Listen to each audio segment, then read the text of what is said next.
بیوی: میں کب سے پوچھ رہی ہوں تمہاری زندگی میں سب سے بڑی پرابلم کیا ہے؟ بس مجھے ہی دیکھے جا رہے ہو، کچھ بتاتے کیوں نہیں؟ بیوی: تم نے شادی سے پہلے کیوں نہیں بتایا کہ تم غریب ہو؟ شوہر: 1000 بار بتایا تھا کہ میرا تمہارے سوا کچھ نہیں، لیکن تم پاگلوں کی طرح ہنستی جا رہی تھی۔ ٹیچر نے بچوں کو نقل پر پکڑ کر کہا، تم دونوں کا جواب ایک ہے۔ بچے کہنے لگے، مس تو سوال بھی تو ایک ہی تھا نا۔ وائی فائی کا دائرہ محدود ہوتا ہے، جبکہ وائف کا دائرہ لامحدود ہوتا ہے، اس لیے شوہر جتنا بھی دور رہے وائف کے کوریج ایریا میں ہی رہتا ہے۔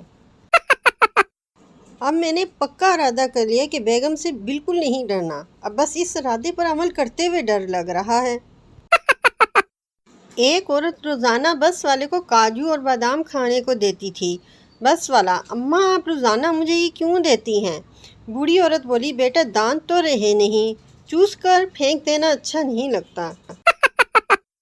دھوکہ ملا جب پیار میں زندگی میں اداسی چھا گئی، سوچا تھا چھوڑ دیں گے اس راہ کو، کمبخت محلہ میں دوسری آ گئی۔